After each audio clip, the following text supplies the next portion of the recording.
इस लेक्चर में हम समझेंगे कि इंस्टेंटेनियस वेलोसिटी क्या होती है। इससे पहले हमने एवरेज वेलोसिटी पे बात की थी और उसको बड़ी डिटेल से हमने समझा था। उस वीडियो का लिंक मैं डिस्क्रिप्शन में डाल दूंगा, उसको एक दफ़ा ज़रूर समझें, क्योंकि इंस्टेंटेनियस वेलोसिटी को समझने के लिए एवरेज वेलोसिटी का कॉन्सेप्ट होना ज़रूरी है। तो एवरेज वेलोसिटी को थोड़ा सा रिपीट कर लेते हैं।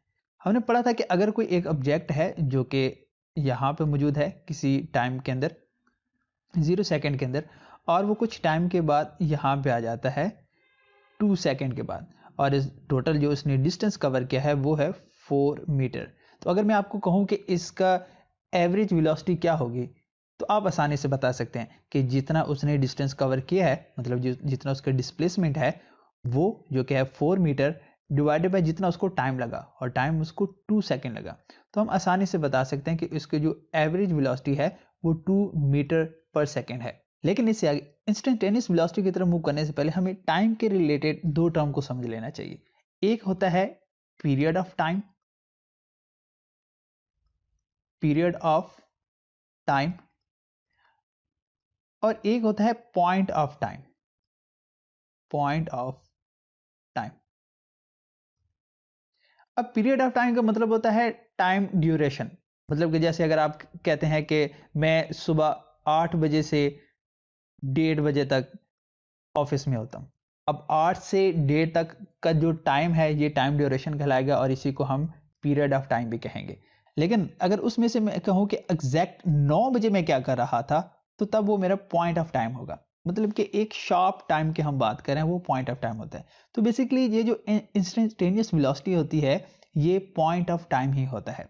आप अगर बाइक चला रहे हैं या कार ड्राइव कर रहे हैं, तो स्पीडोमीटर के ऊपर जो निडल होती है जिस पॉइंट पर मौजूद होती है वो भी आपको एग्जैक्ट आपकी इंस्टेंटेनियस वेलोसिटी बता रही होती है।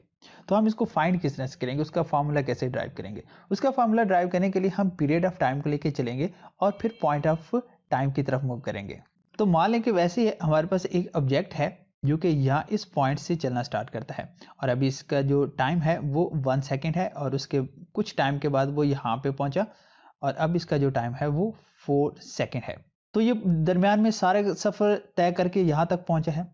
तो अगर मैं कहूँ कि जब यहाँ पर वो था, वो ऑब्जेक्ट इस पॉइंट पर था, तो उस वक्त उसकी वेलोसिटी कितनी थी, एग्जैक्ट इस पॉइंट पर मैंने बतानी।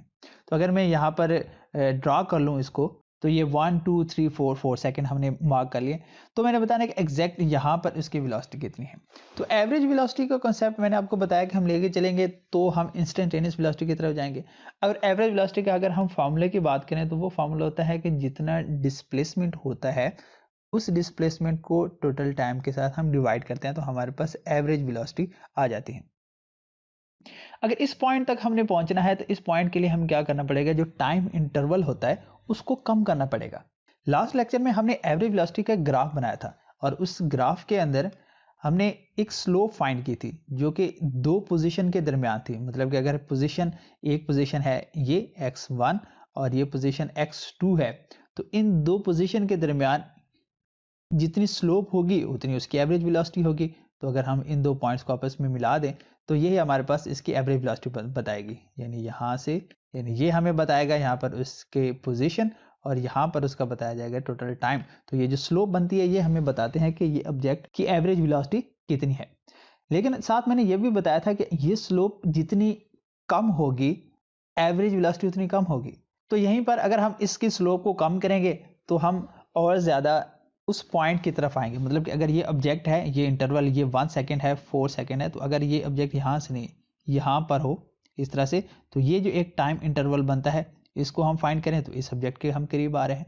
इस ऑब्जेक्ट से मुराद ऑब्जेक्ट तो वही है, इस पोजीशन की मैं बात करूं कि इस पोजीशन पर जो हमने इंस्टेंटेनियस वेलोसिटी फाइंड करनी थी वो कितनी है, तो हम इसके करीब आ रहे हैं।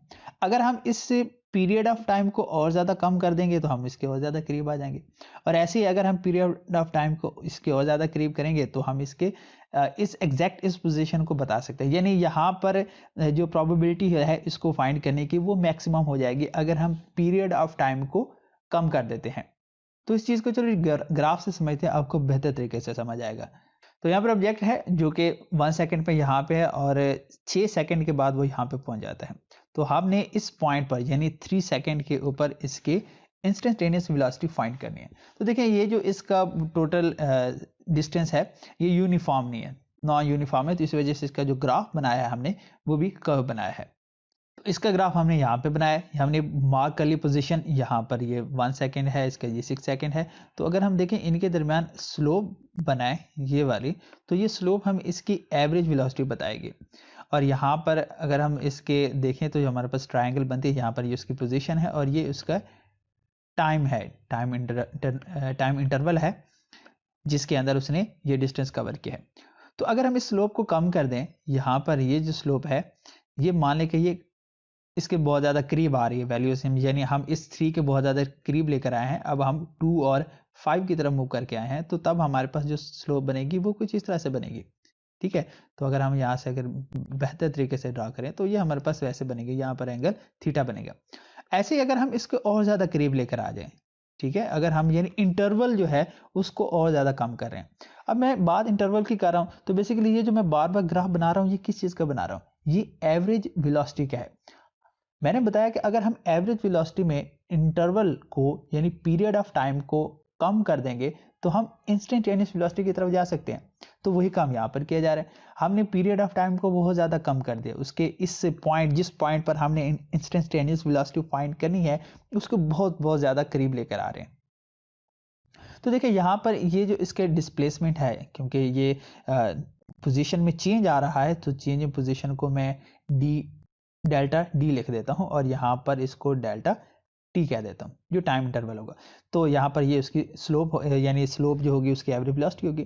तो इस केस में भी ये क्या हो जाएगा, डेल्टा डी, और यहाँ पर डेल्टा टी हो जाएगा, और यहाँ जो स्लोप होगी ये एवरेज वेलोसिटी बताएगी। तो हमने तो क्योंकि फाइंड करनी है इस पोजीशन के ऊपर, ये पोजीशन जिसको मैंने बोल्ड कर दिया, इस पोजीशन को एग्जैक्ट इस पोजीशन के ऊपर कितनी वेलोसिटी होगी, इंस्टेंटेनियस वेलोसिटी होगी, वो हमने फाइंड करनी है। तो इसका मतलब ये हुआ कि हमें जो स्लोप होगी वो एग्जैक्ट इसी पॉइंट के ऊपर बनानी पड़ेगी। अगर इसी पॉइंट के ऊपर हमने स्लोप बनानी है तो इसका मतलब ये हुआ कि ये बहुत बहुत करीब आ जाएगा इसके। तो अगर हम इसमें वैसे बहुत ज़्यादा करीब यहाँ पर मैं बनाऊँगा आपको समझ नहीं आएगा, तो मान लें कि वो जो इस बिल्कुल एग्जैक्ट इस पॉइंट के ऊपर हमने स्लोप बनाई है, यहाँ से हम समझिए अगर उसको, तो ये बिल्कुल एक छोटी सी लाइन बनेगी, बिल्कुल छोटी सी लाइन बनेगी, और यहाँ से अगर हम देखें तो ये ट्रायंगल भी बहुत छोटी बनेगी, यानी इस तरह से एक बिल्कुल छोटी सी ट्रायंगल बनेगी जिसमें यहाँ पर जो पीरियड ऑफ टाइम में जो टाइम होगा वो बहुत बहुत थोड़ा टाइम होगा, यानी इतना थोड़ा टाइम होगा कि हम कह सकते हैं कि यहाँ पर जो टाइम है वो जीरो को अप्रोच कर रहा है। और अगर टाइम जीरो को अप्रोच कर रहा है तो जो डिस्टेंस होगा, डिस्प्लेसमेंट होगी, वो भी बहुत बहुत कम होगी। अगर डिस्प्लेसमेंट कम होगी तो हम कह सकते हैं कि जो यहाँ पर डेल्टा डी है ये भी बहुत बहुत छोटा है, जीरो को अप्रोच कर रहा है। तो इस तरह से ये कंडीशन बन जाती है 0/0 की, यानी अगर हम डिस्टेंस को जीरो करें और टाइम को भी जीरो करें तब हम इस पॉइंट तक पहुंच सकते हैं। तो 0/0 की फॉर्म तो एग्जिस्ट ही नहीं करती। तो फिर इसका क्या हाल है कि हम जो टाइम है वो बहुत छोटा लेते हैं, टाइम इंटरवल जो होता है वो बहुत छोटा लेते हैं, हम उसको कहते हैं कि ये जीरो को अप्रोच कर रहा है। तो यहाँ पर वही एवरेज वेलोसिटी का हम फार्मूला लिखेंगे जिसको मैं लिखूंगा delta D by delta T. अब ये क्या है, एवरेज वेलोसिटी। अब मैंने कहा कि एवरेज वेलोसिटी इस तरह से हमने फाइंड की है कि जो टाइम है वो अप्रोच कर रहा है जीरो को, बहुत छोटा हमने इंटरवल बनाया है, तो तब हम एग्जैक्ट इस पॉइंट तक पहुंचेंगे। तो यहां से अगर हम इसके लाइन ड्रॉ करें तो वो लाइन हमारे पास इस तरह से बनेगी, ऐसे एक स्ट्रेट लाइन बनेगी, यानी इसको यहां अगर मैं ड्रॉ करूं तो ऐसे बनेगी। इस पॉइंट के ऊपर ये एक टेंजेंट बन जाएगा, ठीक है, टेंजेंट बनेगा, टेंजेंट बन जाएगा। तो यहाँ पर ये जो आ रहा है हमारे पास इस तरह से जो फॉर्मूला बनेगा कि जिसमें जो delta D by delta T है और इसमें जो टाइम है वो जीरो को अप्रोच कर रहा हो, तो उस वक्त इसकी वेलोसिटी को हम इंस्टेंटेनियस वेलोसिटी बोलते हैं। यानी उस पॉइंट पर हम एग्जैक्ट बता सकते हैं कि उसकी वेलोसिटी कितनी है जब टाइम जीरो को अप्रोच कर रहा हो। देखिए यहाँ पर हमने टाइम को जीरो पर अप्रोच क्यों करवाया, क्योंकि अगर हम जीरो पर अप्रोच ना करवाते तो टाइम इंटरवल ज्यादा होता, तो जो एग्जैक्ट वैल्यू है इंस्टेंटेनियस वेलोसिटी के वो हम कभी भी फाइंड ना कर पाते। तो ऐसी सिचुएशन में जब हम इसको लिखते हैं तो फिर हम इसको डी एक्स बाई, अगर मैं इसको एक्स कह दूं ये जो डिस्प्लेसमेंट एक्स को तो इसको D x by D T भी लिखा जा सकता है, और यही डेरिवेटिव का कॉन्सेप्ट होता है। क्योंकि इस प्रॉब्लम का जो हल था ये हमें न्यूटन ने बताया था, और यहीं से कैलकुलस की आगे बुनियाद रखी गई, और कैलकुलस के आगे डेरिवेटिव की बुनियाद रखी गई। तो लेकिन डेरिवेटिव को समझना अभी हमारा मकसद नहीं है, हमारा मकसद सिर्फ इंस्टेंटेनियस वेलोसिटी को समझना था। तो ये यहाँ से हम इसका ये फॉर्मूला बना सकते हैं। तो यानी हम dx बाई डी टी की मदद से आसानी से किसी भी एक पॉइंट पर इंस्टेंटेनियस वेलोसिटी आसानी से फाइंड कर सकते हैं।